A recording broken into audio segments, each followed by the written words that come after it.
When I first stepped into the Harrington family's grand estate, I hoped it would feel like a new chapter in my life. The sprawling vineyard stretched out like a dream, and Adam's hand on my back gave me comfort as we walked into the warm glow of the house. I thought I'd finally found my place, a home, a family. But from the moment Evelyn Harrington, my mother in law, laid eyes on me, her smile was like the frost that settles on a vine in winter. Beautiful but lethal. Dinner that night was an elaborate affair. Evelyn had gone out of her way to invite practically the entire town, and while Adam introduced me to everyone, I could feel her sharp gaze cutting into me. She sat at the head of the table, a queen presiding over her court, and every comment she made was a thinly veiled jab. "So, Maya," she began, swirling her wine like a critic judging its worth, "Adam tells me you're from the city. Quite a change for someone who's used to fast-paced living, isn't it? I imagine this must all feel quaint." I swallowed the sting and smiled. "Actually, I love it here. The vineyard is beautiful, and I'm looking forward to learning more about how it all works." She murmured, her lips curving into a smirk. "Well, running a vineyard isn't something you just pick up. It takes generations to understand the complexities. Isn't that right, Sarah?" She turned to a woman sitting across from me, who I realized too late was Adam's ex-girlfriend. Sarah nodded, her perfect blonde waves bouncing as she added, "Oh, absolutely. Adam and I used to talk about how challenging it was for the family, especially during the drought years. It's not for everyone." The table chuckled politely, and I felt the heat rise to my cheeks. Adam squeezed my hand under the table, but he didn't say anything to defend me. I bit my tongue, telling myself it was just one dinner. I could survive one dinner. But Evelyn wasn't done. She casually mentioned the vineyard's outdated branding and how she'd been toying with the idea of modernizing it. I saw an opening to contribute, so I leaned forward. "That's a great idea. I work in marketing, and I'd love to help with that. A fresh logo and a stronger online presence could really attract new customers." Evelyn's eyes sparkled with mock amusement. "Marketing, was it? I thought you said you were in advertising. Or was it PR? It all blends together, doesn't it? Anyway, I'm sure you have some ideas, dear, but these things are best left to people who understand the business." She waved me off like I was a child suggesting lemonade stands at a Fortune 500 meeting. The rest of the evening felt like a slow burn of humiliation. Every attempt I made to engage was met with dismissal or a thinly veiled barb. When dessert arrived, Evelyn made a show of praising Sarah for her charity work in the community and how it's so nice to have someone around who really understands what it means to give back. I stayed quiet, swallowing the bitter taste of my frustration along with the wine. The final blow came when Evelyn suggested I take a tour of the vineyard, led by Sarah. "She's practically family after all," Evelyn said, her smile as sweet as poison. Adam tried to protest, but Evelyn brushed him off with, "It'll be good for Maya to learn from someone who knows the land." That night, as we drove home, I tried to mask my disappointment. Adam noticed, of course. "She's tough on everyone," he said, his voice apologetic but detached. "Don't take it personally." But it was personal. It felt like I was being measured, weighed, and found wanting. I wanted to argue, to make him see how unfair it was, but I bit back my words. Arguing wouldn't fix anything. Not yet. Over the next few weeks, the tension only grew. Evelyn's disdain was a constant undercurrent in every interaction. She'd invite me to family gatherings only to criticize my contributions or ignore me altogether. When I suggested a more sustainable farming technique I'd read about, she dismissed it with a laugh. "Let's not overcomplicate things, Maya. You wouldn't want to ruin a good thing." It wasn't just her words, it was her influence. The town began to view me through her lens. At the local market, I overheard whispers about how I was just another city girl who didn't belong. The loneliness sank in like a stone.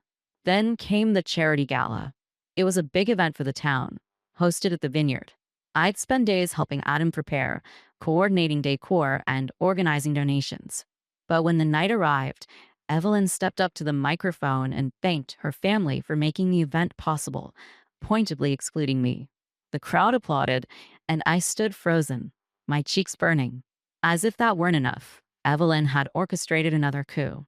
She handed Sarah the spotlight to give a speech about her contributions to the community. Sarah smiled at me as she walked up to the stage, and I realized this wasn't just a matter of family dynamics. Evelyn was intentionally trying to erase me, to push me out of the picture entirely. I thought I could handle it, but when the event wrapped up and I saw Adam chatting with Evelyn and Sarah, laughing as if nothing had happened, something inside me cracked. I walked to the far end of the vineyard, where the night was quiet and the stars hung heavy in the sky. The vines swayed in the breeze, their resilience a stark contrast to how fragile I felt. I didn't cry. Instead, I made a decision. If Evelyn thought I was some fragile outsider she could trample over, she was in for a surprise. I wasn't just a girl from the city. I wasn't just Adam's wife. I was Maya Rao, the daughter of a man who had built his own empire from the ground up. And if Evelyn thought she could break me, she didn't know who she was dealing with. It was time to stop playing the victim and start playing the game. The next few weeks felt like walking a tightrope over a pit of vipers. Evelyn's disdain grew sharper, her attacks more pointed. She wasn't content with subtle jabs anymore. Now, she wanted to see me stumble. At every opportunity, she made sure I felt like an outsider, like I was nothing but a burden to this family. And yet, I stayed quiet, swallowing every insult while carefully observing her moves. If I was going to stand up to Evelyn, I needed to understand her game completely. One afternoon, Adam asked me to help sort through some old tax records for the vineyard. Evelyn's office was a mess of papers and forgotten files, the kind of chaos that made my fingers itch to organize. As I sifted through receipts and ledgers, I came across a folder labeled Investment Agreements, 2009. Curious, I opened it. What I found inside stopped me cold. The documents outlined a series of financial agreements between Evelyn and my late father. My father had been an astute investor, always finding hidden opportunities in struggling businesses. Apparently, the vineyard had been on the brink of bankruptcy during a drought over a decade ago, and my father had stepped in with a significant investment to keep it afloat. But that wasn't the shocking part. Buried in the fine print was the revelation that my father's investment wasn't just a loan. It came with equity. A lot of equity. Enough to make him a majority shareholder in the vineyard. And now, as his only heir, that equity belonged to me. For a moment, I just sat there, staring at the papers. Evelyn had never mentioned this. Adam had never mentioned this. Either they didn't know, or they had deliberately kept it from me. My initial shock quickly gave way to a simmering anger. Evelyn had spent weeks humiliating me, treating me like I was beneath her, while all along, I held more power in this family than she ever imagined. I carefully tucked the documents back into the folder and placed it in my bag. I didn't tell Adam what I'd found. Not yet. I needed time to think, to plan. This wasn't just about proving Evelyn wrong. It was about reclaiming my dignity and securing my place in this family. I began quietly learning everything I could about the vineyard. I studied its history, its finances, and its operations. I spoke to the workers in the fields, the ones Evelyn barely acknowledged, and they told me about the challenges they faced under her management. Equipment that needed replacing, outdated methods that wasted resources, and a general sense of frustration with her heavy-handed approach. They were loyal to the vineyard, but not to Evelyn.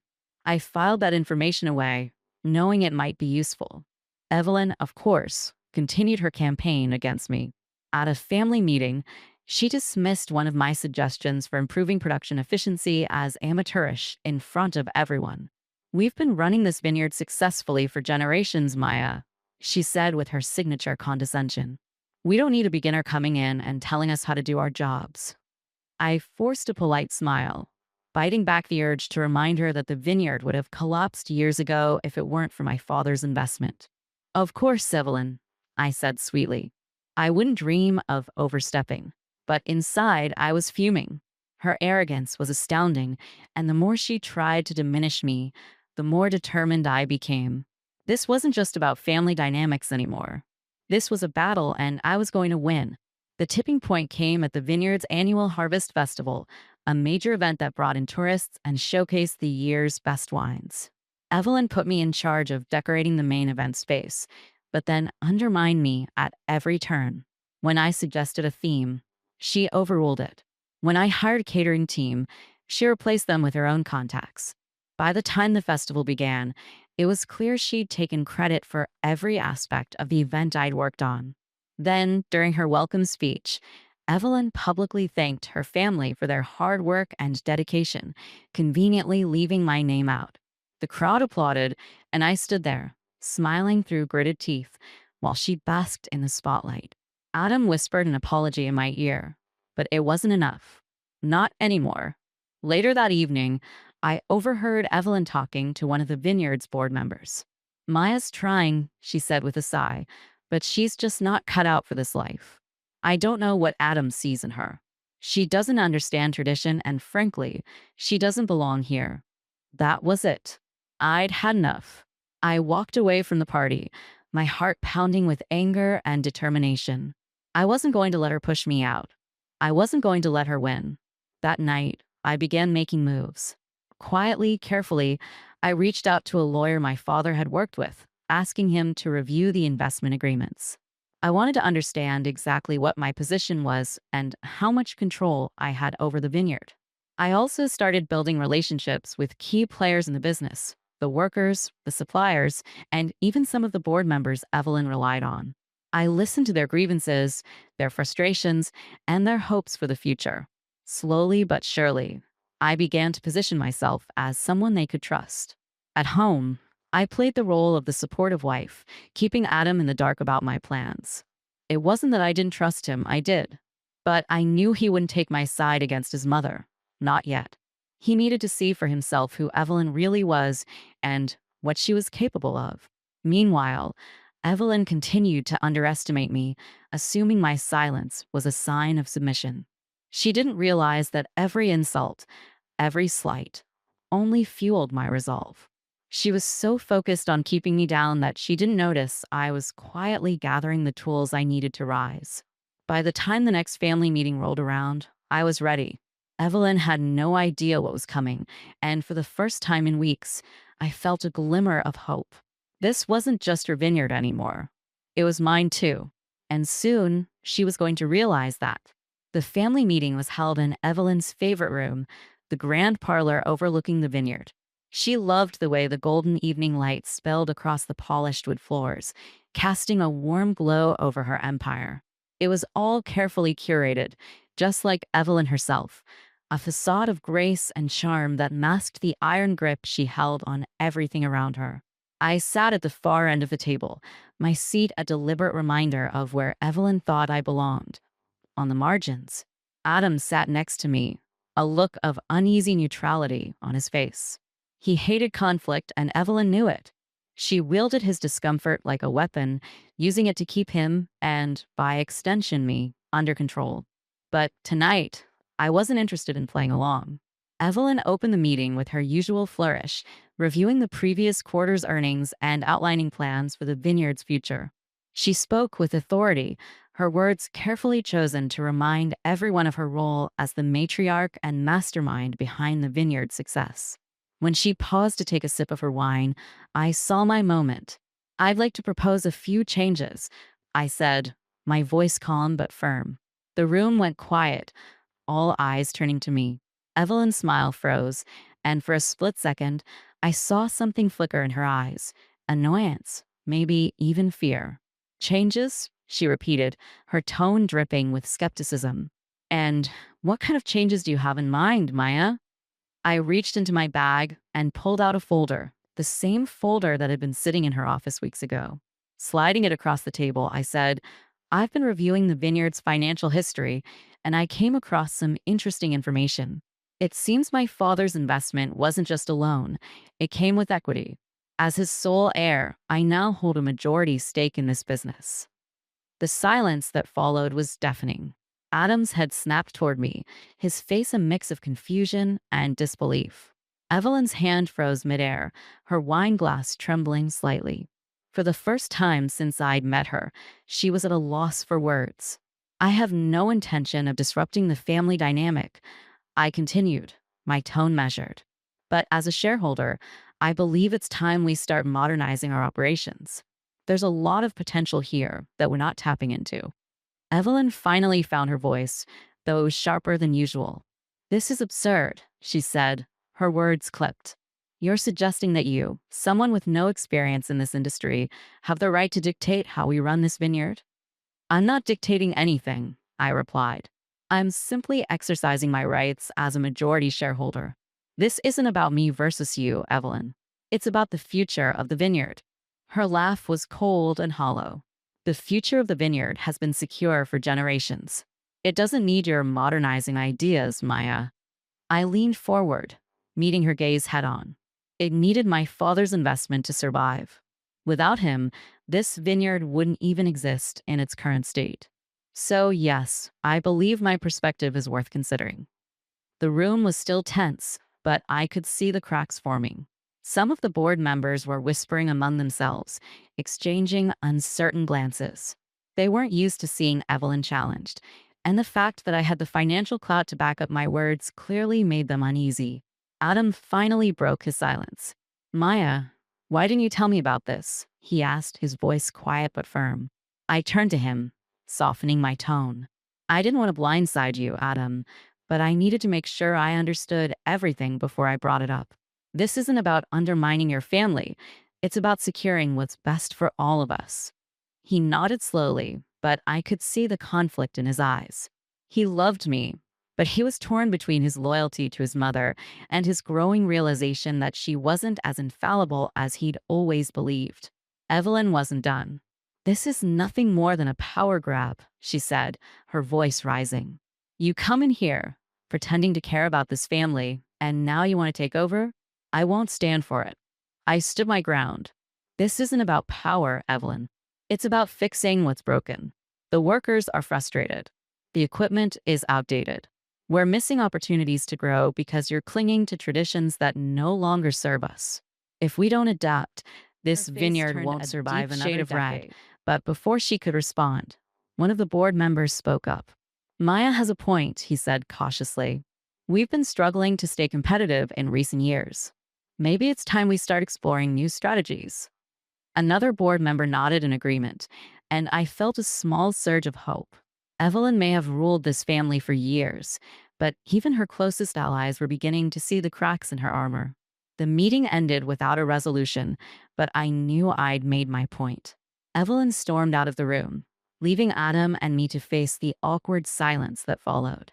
As we walked back to the house, he finally spoke. I don't know what to think right now, he admitted. This is a lot to process. I know, I said softly, but I'm not doing this to hurt you, Adam. I'm doing it because I believe in what this vineyard can become, and I believe in us. He didn't respond right away, but he took my hand, and for the first time in weeks, I felt a glimmer of hope. Over the next few days, Evelyn retaliated with every weapon in her arsenal. She tried to rally the board against me, painting me as an interloper who didn't understand the family's legacy. She even spread rumors in town that I was planning to sell the vineyard to a corporate giant, hoping to turn public opinion against me. But I didn't back down. I held meetings with the workers, listening to their concerns and earning their trust. I reached out to suppliers and local businesses, building alliances that Evelyn had neglected. And when she tried to undermine me at the next board meeting, I came prepared with detailed plans and financial projections that left her scrambling for a counterargument. It wasn't easy. There were days when I felt like giving up, when the weight of the conflict threatened to crush me. But every time I thought about Evelyn's smug smile, her condescending tone, and the way she'd tried to erase me, I found the strength to keep going. This wasn't just about the vineyard anymore. It was about standing up for myself, proving that I wasn't someone to be dismissed or underestimated. And no matter how hard Evelyn fought, I was determined to win. The days following the meeting were a whirlwind of activity, tension, and small victories. Evelyn was like a storm brewing on the horizon, her fury evident in every interaction. She no longer bothered with subtlety. Every glance, every word was a calculated attempt to remind me that, despite my newfound power, I was still the outsider in her eyes. I began my mornings early, much earlier than anyone in the Harrington household expected from me. I spent hours walking the vineyard, talking to the workers who had spent decades tending the vines. They were surprised, at first, by my presence, but soon they began to warm to me. They told me about the challenges they faced, the outdated equipment, the long hours without proper compensation, and the lack of communication from management. It was clear that Evelyn's leadership had alienated even the people who were the backbone of the vineyard. One of the workers, an older man named Carl, pulled me aside one morning. "I've been here a long time," he said, his voice low but steady. "Long enough to know that the people running this place don't care about what we go through. But you're different. You listen." I nodded, feeling a swell of determination. "I can't promise to fix everything overnight," I told him. "But I can promise that things will change. You deserve better." Word began to spread among the workers that I was on their side, and slowly, their trust in me grew. It wasn't just about earning their loyalty, it was about building a foundation for the changes I wanted to implement. If the vineyard was going to thrive, it needed more than just a new business strategy. It needed a leader who valued the people behind it. Meanwhile, Evelyn doubled down on her efforts to undermine me. She held private meetings with the board, trying to sway them with promises and thinly veiled threats. I knew what she was doing, and I knew I couldn't stop her outright. But I also knew that her desperation was becoming increasingly obvious. The more she lashed out, the more people began to question her leadership. The tension came to a head during a family dinner. Evelyn had invited several influential town leaders, hoping to solidify her position and paint me as the inexperienced outsider. The conversation was polite at first, filled with talk of the harvest and upcoming community events. But then Evelyn turned her attention to me. "Maya," she said, her tone deceptively sweet, "I hear you've been spending a lot of time with the workers lately. How charming. It must be quite an adjustment for someone like you coming from the city." I smiled, refusing to rise to her bait. "It's been enlightening, actually. They have a lot of valuable insights about the vineyard's operations." Evelyn raised an eyebrow. "I'm sure they do, but I've always believed that management decisions should be left to those with experience. After all, it's easy to make suggestions when you don't have to deal with the consequences." Her words hung in the air, a thinly veiled insult meant to remind everyone of my so-called inexperience. But I refused to back down. Experience is important. I agreed, my tone calm. But so is listening to the people who know the land best. Change can be uncomfortable, but it's often necessary for growth. And I believe this vineyard has the potential to grow in ways we haven't even imagined yet. The room went quiet, the tension crackling like a live wire. Evelyn's smile didn't waver, but I could see the anger simmering behind her eyes. She wasn't used to being challenged, especially not in front of an audience. After dinner, Adam pulled me aside. "You're playing a dangerous game, Maya," he said, his voice low. "She's not going to let this go." "I'm not asking her to let it go," I replied. "But I'm not going to let her walk all over me, either. This vineyard deserves better, and so do we." He sighed, running a hand through his hair. "I just don't want this to tear us apart."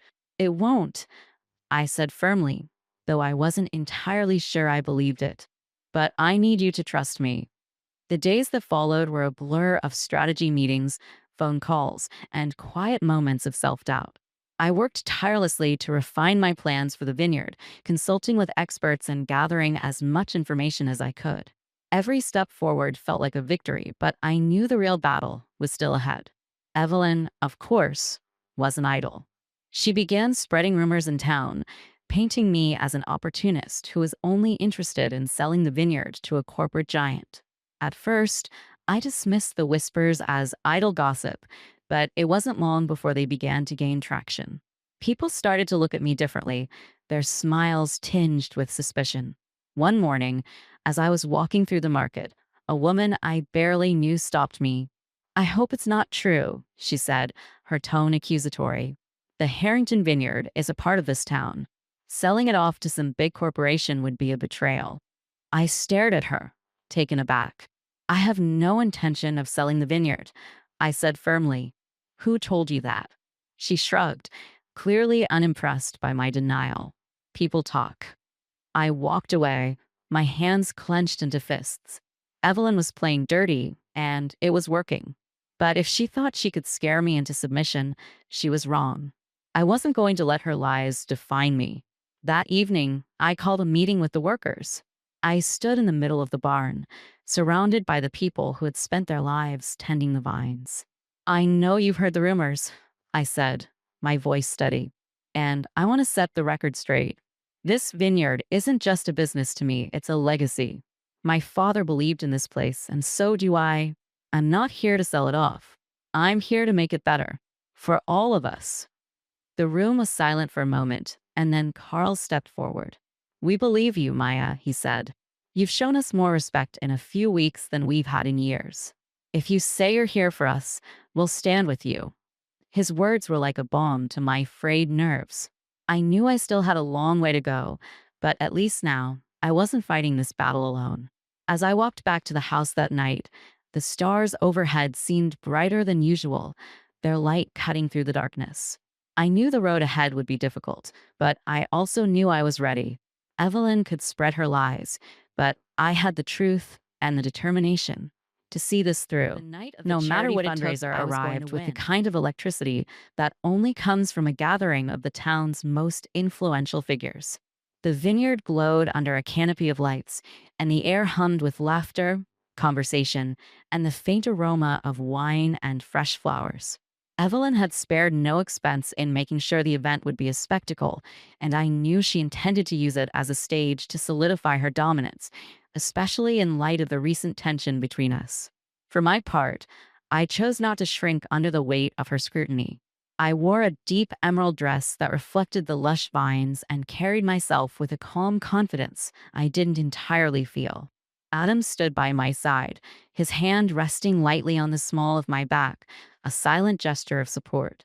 But I could sense his unease, his torn loyalties stretching thin under the strain of our growing rift with Evelyn. The speeches began shortly after the first course was served.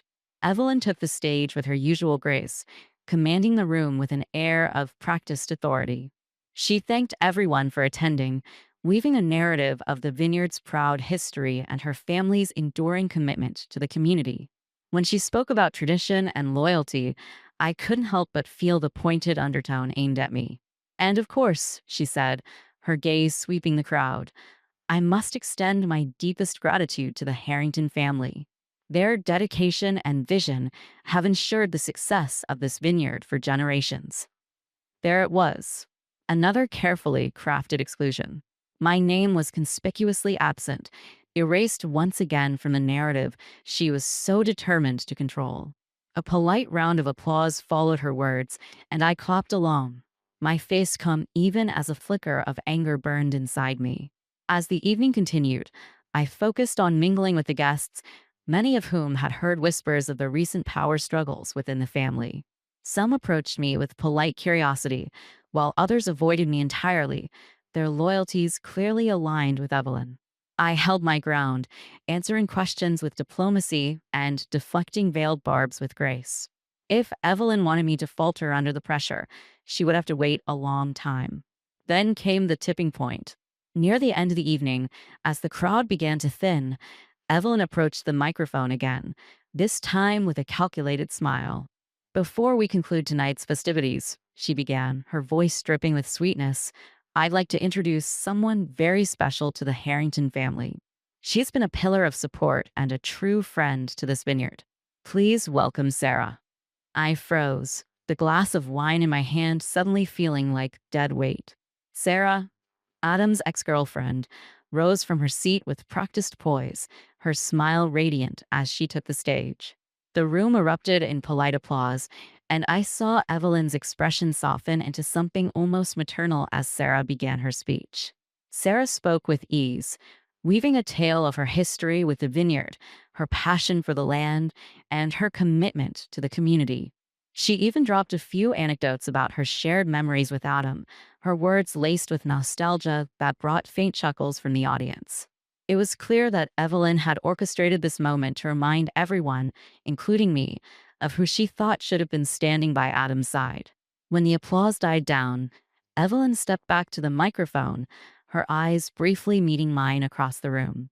Thank you, Sarah, for those beautiful words, she said, her tone soft but pointed. It's always wonderful to see how deeply our family's legacy touches the lives of those who care so much about this place. I didn't need her to spell it out. The message was loud and clear. Sarah belonged. I didn't. As the guests began to disperse, I stepped outside, the cool night air offering a welcome reprieve from the suffocating tension. The vineyard stretched out before me, its rows of vines bathed in moonlight, a reminder of everything I was fighting for. I took a deep breath, willing myself to stay composed. I didn't notice Adam had followed me until he spoke. Maya, wait. I turned to face him, my expression carefully neutral. What is it, Adam? His face was a mix of frustration and guilt. Look, I know tonight was difficult, but you have to understand, my mom is just trying to preserve what she thinks is best for the vineyard. She doesn't mean to push you out. I let out a bitter laugh before I could stop myself. Doesn't mean to push me out? Adam, she's been systematically erasing me from this family since the day I arrived. Tonight was just another example. She's set in her ways, he said, his tone almost pleading. But she's not your enemy. I stared at him, my patience fraying. Adam, she brought your ex-girlfriend on stage to talk about how much she loves this vineyard. She made it clear to everyone in that room that Sarah is more welcome here than I'll ever be. If that's not making me an enemy, I don't know what is. He ran a hand through his hair, his frustration palpable. I just don't want to see this tear us apart. I softened slightly, my voice gentler. Neither do I. But you need to decide where you stand, Adam, because I can't keep fighting both of you. He didn't answer right away, his silence cutting deeper than I expected. Finally, he nodded, his eyes meeting mine. I'll try to talk to her. It wasn't the answer I wanted, but it was a step. As he walked back toward the house, I turned my gaze to the vineyard once more. The night was still, the vines swaying gently in the breeze. I thought about my father, about the legacy he'd left behind, and the fight I was now carrying on in his name. Evelyn might think she could push me out, but she didn't know the strength I had in me, the strength he'd given me. That night, as I lay awake in bed, I began to plan my next move. Evelyn had shown her hand, and now it was time for me to show mine. I wasn't just going to stand my ground. I was going to take it. This vineyard wasn't just her legacy anymore. It was mine, too, and I wasn't going to let anyone take it from me. The aftermath of the charity fundraiser hung over the house like a storm cloud. Evelyn's moves had been calculated and public, designed to humiliate me and drive home the point that I didn't belong. But instead of feeling defeated, I felt something shift inside me. If she wanted a fight, I would give her one. I'd been holding back, trying to maintain peace for Adam's sake. But now I realized that peace was impossible as long as Evelyn held on to her iron grip. It was time to act. I started by strengthening my alliances. The workers at the vineyard, who had begun to trust me after our conversations, were my first priority. I spent hours in the fields, listening to their grievances and learning more about the daily operations. I asked questions about the equipment, the yield, and the challenges they faced during harvest. The more I learned, the more I realized how neglected certain aspects of the business were. Evelyn had been so focused on controlling her image that she'd overlooked the foundation of the vineyard, the people who kept it running. One morning, Carl pulled me aside as we inspected a row of vines. "You've been making waves," he said, his voice gruff but kind. "The men trust you. That's no small thing around here." "I'm grateful for their trust," I replied, brushing a leaf between my fingers. "But I need more than that, Carl. I need their support. Evelyn isn't going to step aside quietly." He nodded, his eyes narrowing with thought. "You'll have it," he said. "She's lost our respect. You haven't." It was a small victory, but it gave me the confidence to push further. I reached out to the suppliers next, people who had grown frustrated with Evelyn's outdated practices and heavy-handed demands. Over the course of a week, I met with several of them, proposing new terms and building relationships. Some were skeptical at first, hesitant to go against Evelyn's established authority. But as I explained my vision for the vineyard, a modern, sustainable business that valued its workers and partners, they began to come around. While I worked quietly to build my base of support, Evelyn continued her smear campaign. The rumors about me selling the vineyard to a corporate giant persisted, and I knew she was behind them. At first, I tried to ignore them, but when a local journalist called to ask for comment on the supposed sale, I realized I couldn't stay silent any longer. Evelyn was trying to turn the town against me, and I needed to take control of the narrative. That evening, I called a meeting with the workers and invited several key figures from the community, including some of the board members who had been wavering in their loyalty to Evelyn. We gathered in the barn, the air thick with anticipation. As I stood in front of the group, I felt the weight of their expectations pressing down on me.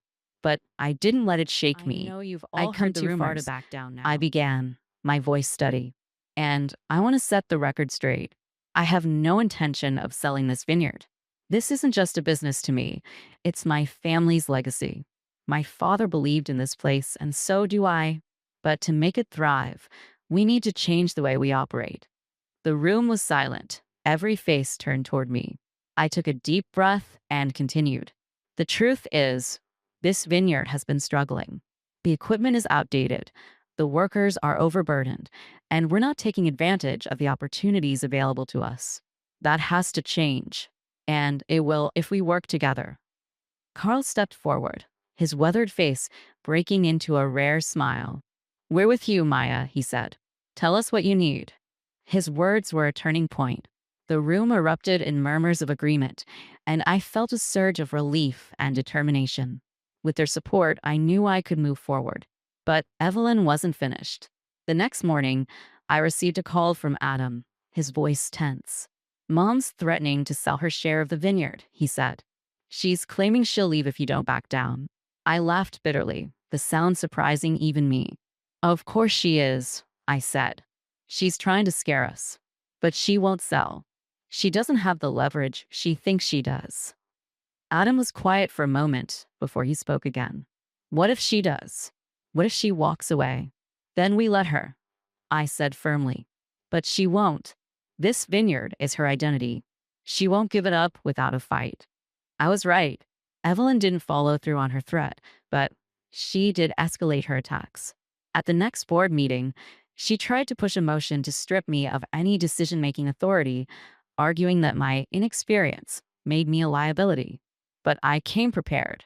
Armed with financial reports, market research, and detailed plans for modernization, I presented my case with clarity and confidence. This vineyard has the potential to be more than it is now, I said, my gaze sweeping the room. We're at a crossroads. We can either cling to the past and risk losing everything, or we can adapt and thrive. The choice is yours. The board members exchanged uncertain glances, but I could see the cracks in Evelyn's influence. Her arguments were emotional, based on tradition and loyalty, while mine were grounded in facts and a clear vision for the future.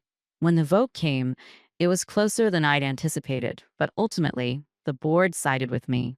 Evelyn stormed out of the meeting, her face a mask of barely contained rage. I knew she wasn't defeated, not yet. But for the first time, I felt like I had the upper hand. The vineyard was beginning to shift, and so was the balance of power. That night, as I sat in the office reviewing the day's events, Adam walked in. He looked tired, the lines of worry etched deeply into his face. You're really doing this, he said, sinking into the chair across from me. I am, I replied, my voice soft but resolute. It's not just about me, Adam. It's about the vineyard, the workers, the community. This place deserves better. He nodded slowly, his expression unreadable. I just hope it's worth it. It will be, I said, more to myself than to him. As he left the room, I turned back to the papers in front of me. The road ahead was still uncertain, but for the first time, I felt like I was moving in the right direction. Evelyn could fight me all she wanted, but I wasn't going anywhere. This vineyard was mine now, and I was going to protect it no matter what it took. The days that followed were a blur of activity and tension, as if the vineyard itself was holding its breath, waiting to see who would come out on top. Evelyn had been uncharacteristically quiet since storming out of the last board meeting, but I knew better than to assume her silence meant surrender. If anything, it meant she was planning something, and I needed to be ready. I spent every waking hour pushing my vision forward. With the workers on my side and the board beginning to lean in my favor, I started implementing changes. I secured new equipment for the fields, replacing outdated tools that had been causing delays and inefficiencies. I worked closely with the Vineyard's marketing team to rebrand our image, launching a campaign that emphasized sustainability and innovation while still honoring the Vineyard's history. Orders began to increase, and for the first time in years, the Vineyard felt alive with energy and purpose. But Evelyn wasn't idle. She struck back in small, insidious ways, delaying approvals on orders, stirring up doubts among suppliers, and even planting rumors that my modernizing efforts were reckless and would ruin the Vineyard's reputation. At first, her tactics frustrated me, but I quickly realized they were born of desperation. The tighter her grip, the more control she lost. One evening, Adam approached me while I was reviewing the latest production numbers in the office. He looked hesitant, the weight of our recent conflicts evident in his expression. "Mom's been talking," he said, sitting across from me. "She's convinced you're trying to push her out." I leaned back in my chair, tired but resolute. "Adam, I'm not trying to push her out, but I won't let her keep running this vineyard into the ground either. You've seen the numbers. You've seen the progress we're making." "I know," he said, running a hand through his hair. "But this isn't just about numbers for her. It's personal.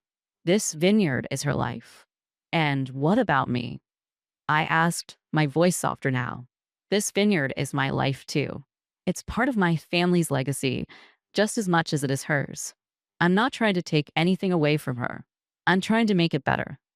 Adam looked at me for a long moment, his conflict written across his face. Finally, he nodded. "I'll talk to her." It wasn't much, but it was a start. The turning point came during a community event at the Vineyard. It was meant to showcase the new branding and bring in local businesses and influencers to promote our wines. I had spent weeks preparing for it, working with the team to make sure every detail was perfect. The event was a success from the start. Guests raved about the updated look and feel of the Vineyard, and orders began pouring in almost immediately. But Evelyn, of course, couldn't let the night go without making her presence felt. As the evening wore on, I noticed her speaking in hushed tones with several of the board members, her expression tight and calculated. It didn't take long for me to hear the whispers spreading through the crowd that I was planning to overhaul the Vineyard's management structure and cut ties with the community in favor of corporate partnerships. When one of the guests, a local business owner, approached me with a concerned look, I knew I had to act. "Maya, is it true you're planning to sell off parts of the vineyard to outside investors?" she asked. "People are worried." I took a deep breath, studying myself. "No," I said firmly. "That's not true. My focus has always been on preserving and growing this vineyard, not selling it off. The changes we're making are meant to strengthen our connection to the community, not sever it." The woman nodded, but I could see the doubt lingering in her eyes. Evelyn's rumors were doing their job, planting seeds of distrust that I couldn't ignore. As the event drew to a close, I decided it was time to confront her. I found her near the main house, speaking with a group of guests who quickly dispersed when they saw me approaching. Evelyn turned to face me, her expression calm but smug. "Maya," she said, her voice dripping with false sweetness. "Lovely event. You've really outdone yourself. Cut the act, Evelyn," I said, my tone low but firm. "I know what you've been saying about me." She raised an eyebrow, feigning innocence. "I'm not sure what you mean. You've been spreading lies, trying to undermine me at every turn. But it stops now," I said, stepping closer. "This vineyard isn't just yours to control anymore. It's ours. And I won't let you sabotage everything I've worked for." Evelyn's calm facade cracked, and her eyes narrowed. "You think you've won, don't you? Just because you have the workers on your side, a few board members, and some shiny new equipment? This vineyard is more than that. It's history, tradition, something you'll never understand." "I understand more than you think," I shot back. "I understand that tradition doesn't mean stagnation. That history doesn't have to come at the expense of progress. You've been so focused on holding on to the past that you've lost sight of the future. But I haven't, and neither of us spoke. The tension between us almost palpable. Then Evelyn laughed, a cold, bitter sound. You think you can replace me? Go ahead and try, Maya. Let's see how long you last. She turned and walked away, leaving me standing alone in the cool night air. Her words stung, but they also solidified my resolve. This wasn't just about proving her wrong anymore. It was about building something better, something that honored the past while embracing the future. The next morning, I called an emergency meeting with the board. I laid everything out for them: the progress we'd made, the opportunities still ahead, and the risks of clinging to the old ways. This vineyard is at a crossroads, I said, my voice steady. We can move forward together, or we can let fear hold us back. The choice is yours. By the end of the meeting, the board voted to approve my proposals for further modernization.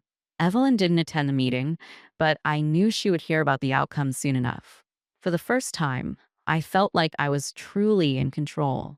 As I walked through the vineyard that evening, the rows of vines stretching out before me, I felt a sense of peace I hadn't felt in months.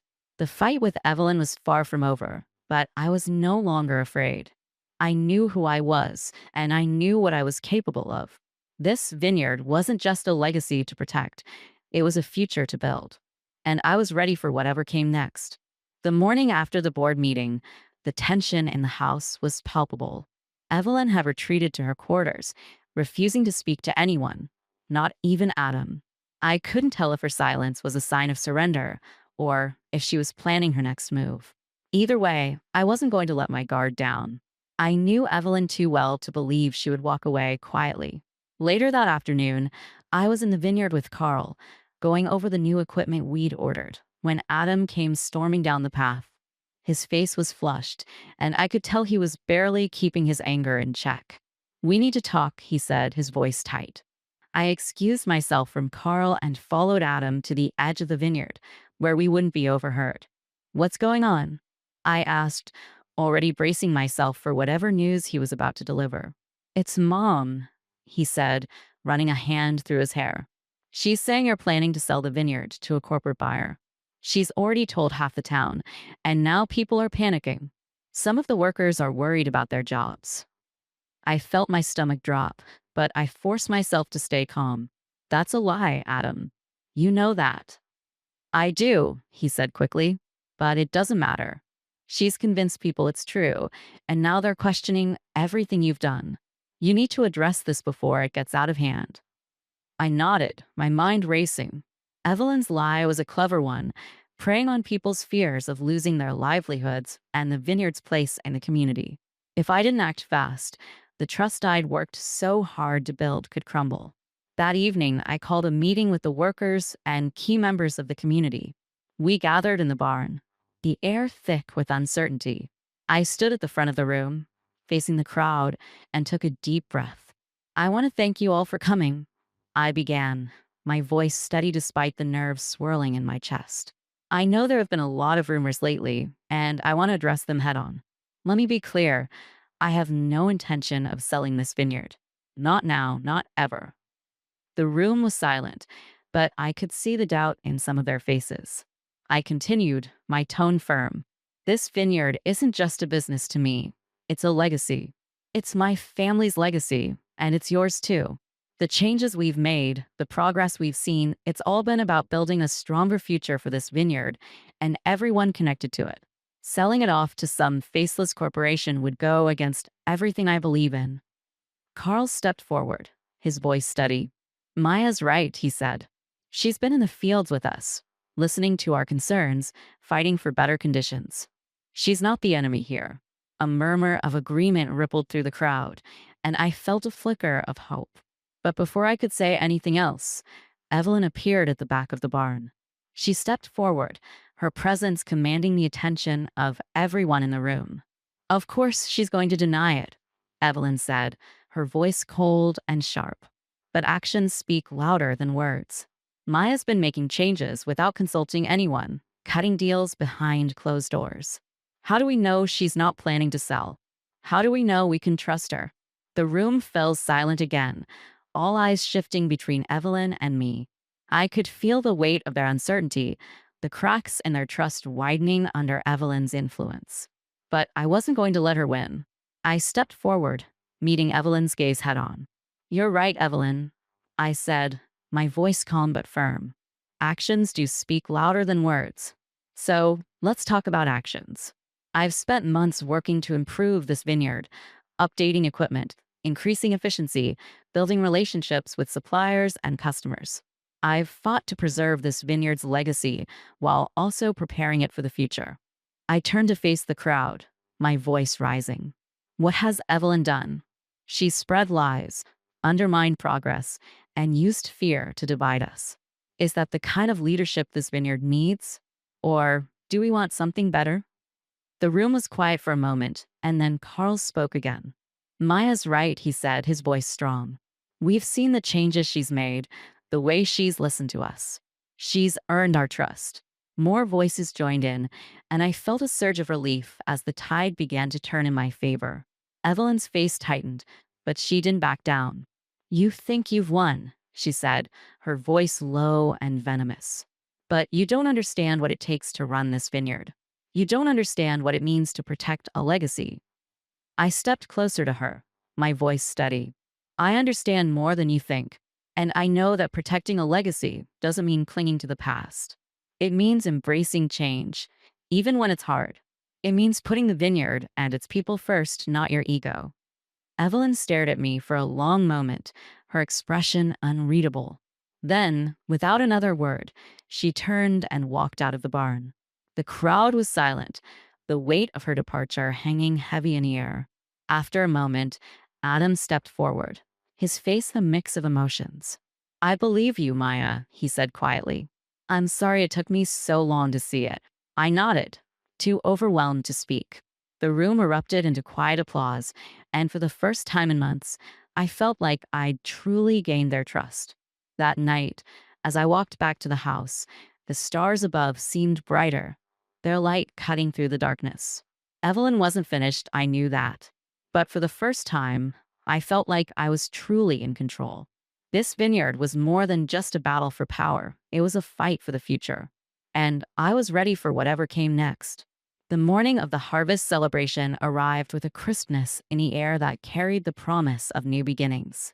The vineyard buzzed with activity as workers moved purposefully, preparing for the event that would showcase not only the fruits of our labor, but also the transformation this place had undergone. For the first time in what felt like forever, there was a sense of unity and pride in the air, a stark contrast to the tension and uncertainty that had plagued us just weeks ago. As I walked through the rows of vines, their leaves glistening with dew, I couldn't help but feel a surge of gratitude. The battles I'd fought, against Evelyn, against the doubts of the workers and the community, even against my own insecurities, had all led to this moment. The vineyard was thriving in ways I hadn't dared to hope when I first arrived, and today, we were celebrating that success.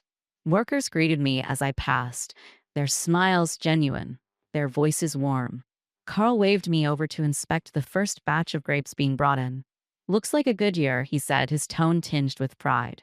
"It does," I agreed, running my fingers over a cluster of ripe fruit. "Thank you, Carl, for everything." He nodded, his eyes crinkling with a smile. "You earned it, Maya. We're just following your lead." His words stayed with me as I headed toward the main house, where the festivities were already underway. The transformation was remarkable. The once outdated and neglected vineyard had become a hub of activity and celebration. Tables were laden with wine and food, the new branding proudly displayed on every bottle. Guests mingled, their conversations Adam was filled with waiting for me near the excitement and entrance, optimism, his expression softer than it had been in weeks. "You did it," he said, his voice filled with something I hadn't heard in a long time: admiration. "We did it," I corrected him, reaching for his hand. "I couldn't have done this without your support." He gave my hand a squeeze, and for the first time in months, I felt like we were truly on the same page. The distance that Evelyn had driven between us was beginning to fade, replaced by a renewed sense of partnership. As the sun climbed higher, the celebration reached its peak. Guests toasted the vineyard's success, praising the changes we'd implemented and the direction we were heading. Even some of Evelyn's staunchest allies seemed to have come around, their skepticism giving way to cautious optimism. But Evelyn herself was notably absent. She had retreated to the shadows after our confrontation in the barn, and while she hadn't openly challenged me since, her silence had been deafening. I knew she wouldn't go down without a fight, but for now, I allowed myself to enjoy the moment. Later in the afternoon, I found myself standing on a makeshift stage, a glass of wine in hand, preparing to address the crowd. The weight of their expectations was heavy, but it was nothing compared to the burden I'd carried since stepping into this role. I took a deep breath, letting the sight of the vineyard, our vineyard, steady me. Thank you all for being here today, I began, my voice carrying over the murmurs of the crowd. This celebration isn't just about the harvest. It's about everything we've achieved together. This vineyard has always been a place of history and tradition, but it's also a place of growth and possibility. Over the past few months, we've faced challenges, but we've also proven what we're capable of when we work together. I paused, letting my words sink in. This vineyard belongs to all of us, the workers who tend the vines, the community that supports us, and everyone who believes in its future. Today is just the beginning of a new chapter, one that honors our past while looking boldly toward what's ahead. The crowd erupted into applause, their energy filling the space like a wave. I stepped down from the stage, my heart pounding, and was immediately met by Carl and several of the workers. You nailed it, he said with a grin. Couldn't have said it better myself. Thank you, I said, feeling a warmth I hadn't expected. For so long, I'd felt like an outsider, but now I finally felt like I belonged. As the sun began to set, painting the vineyard in hues of gold and amber, I found myself wandering toward the main house. I needed a moment to collect my thoughts, to reflect on how far we'd come. But as I reached the porch, I saw Evelyn sitting in one of the chairs, her posture stiff, her expression unreadable. For a moment, neither of us spoke. Then, she gestured to the chair next to her. Sit, she said, her voice softer than I'd expected. I hesitated, but eventually took the seat, the silence between us heavy with unspoken words. Finally, Evelyn spoke. You've done well, she admitted, her tone reluctant but genuine. I didn't think you had it in you. Thank you, I said carefully, unsure of where this was going. She sighed, her gaze fixed on the horizon. This vineyard has been my life for so long. Watching someone else take the reins, it hasn't been easy. I understand, I said, my voice steady. But this vineyard isn't just about one person. It's about all of us, and it's stronger because of that. Evelyn nodded slowly, her expression softening. You're right. I see that now. She turned to look at me, her eyes searching. Don't let it fail. I won't, I promised. We sat in silence for a while longer, watching the sun dip below the horizon. It wasn't a perfect resolution, but it was a start. For the first time, I felt like Evelyn and I had reached an understanding, not as enemies, but as two people who cared deeply about the same thing.